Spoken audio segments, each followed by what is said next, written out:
AmyTarkanian, our friend. She's a former head of the GOP here in Nevada, and for full disclosure, obviously wife of Danny Tarkanian, the congressional candidate. Amy, what do you think it was about John McCain that has me also calling your Democratic counterpart, Aaron Bilbray, in our 8 o'clock hour? He seemed to be able to just touch everybody's hearts and reach across the aisle. I'm so glad that you played that. That gave me chills listening to that. What a true statesman. Yeah. And the fact that you're speaking with me now and then you're speaking with my counterpart on the opposite side of the aisle also speaks volumes. I mean, that this is something that Aaron and I talk about all the time that we're missing in politics is being able to have rational discussions without hate, without vitriol, being able to share thoughts and ideas without calling each other names, being able to work together and hopefully move forward in a positive direction. I mean, that's something that this country is in desperate need of. You know, it's the Joni Mitchell song, "You Don't Know What You Got Till It's Gone." And this is one of those cases where we did know and what we had, and we don't want him to go. It's so sad that our leaders, especially those who even know John McCain or knew John McCain and considered him a close friend, didn't seem to follow his leadership to the point where he scolded them. When he came back, got big embraces, big hugs from both sides of the aisle, and then he went to the microphone and said, "We're not getting everything done. The well is poisoned and we're not trying to rise above it." Right. But, you know, unfortunately, there is no love lost between our current president and Senator McCain. So I do believe at that point, Senator McCain probably felt and knew, you know, the time was coming, the end was near, yeah. And he was going to go out guns a-blazing, and say exactly what was on his mind, do exactly what he wanted without any repercussions, and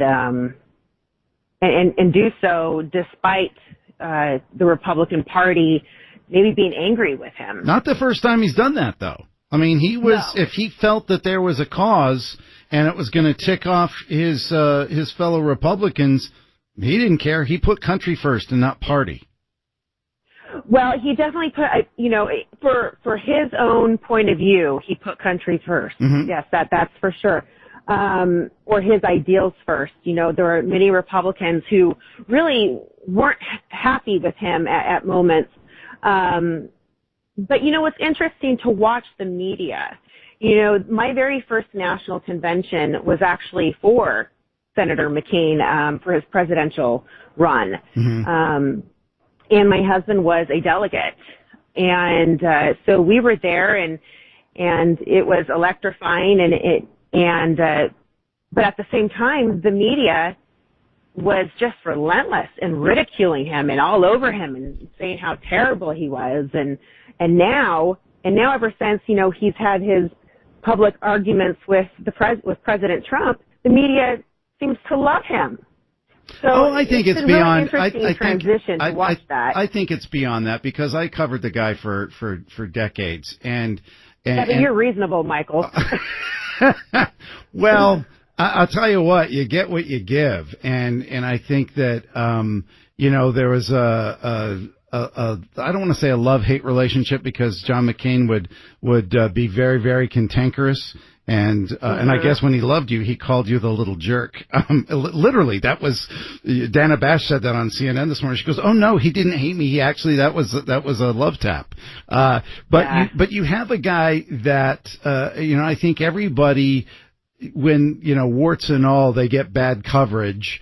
And then when things get towards the end, and it's kind of like, you know, Uncle Joe, who was a real jerk a lot of times at the family Thanksgivings, but at the very end, you know, you do say some nice things. This is a guy who did serve, and I think does 5 terms. Yeah. Well, and you know, everything that happened to him in Vietnam. I want to ask you this though, since you deal with the political side, I've never seen such vile vitriol against John McCain as I have seen from many on the right.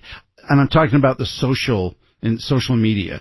And you know what that's like. You and I had a long talk one night. Yeah. You know, when I was getting hounded by people. And why do you think it is that these people are so nasty towards him on social media? And I'm not just talking liberals. Liberals are out there, but it's some hardcore vileness on the right. You know, I don't know. It's really disappointing. It's really disgusting, quite honestly. Even if it were somebody from the opposite team that were to have passed, you don't talk about human beings like that. You know, you can be, you don't have to sit there and celebrate. You don't have to memorialize. You don't have to say anything. Then you know what? Don't say anything at all. Exactly. And quite honestly, you know, some people are giving President Trump a tough time for not sending out his official statement from the White House on his passing, or the fact that he's, you know, I mean, he wasn't invited to the memorial service, but, you know, that would be phony. That would be a fraud. Yeah. They didn't like each other, point blank. Leave it alone. Don't say anything. He just sent out a nice tweet and left it alone. And I wish others would do that, or else just don't do anything at all. Well, I wish he would have sent out what the staff had come up with. And if you happen to be talking to those guys today, put the flag at half staff. It doesn't take much. I read that they had. Yesterday. And now it's back up again. Oh, well, that didn't last long. No. You know? Okay, I hope they got a picture of that. Yeah. This is what our phone conversations are like. Amy Tarkanian, thank you so much for being with us. We appreciate it. It's my pleasure. Have a great day. You too. 651 Amy Tarkanian, former head of the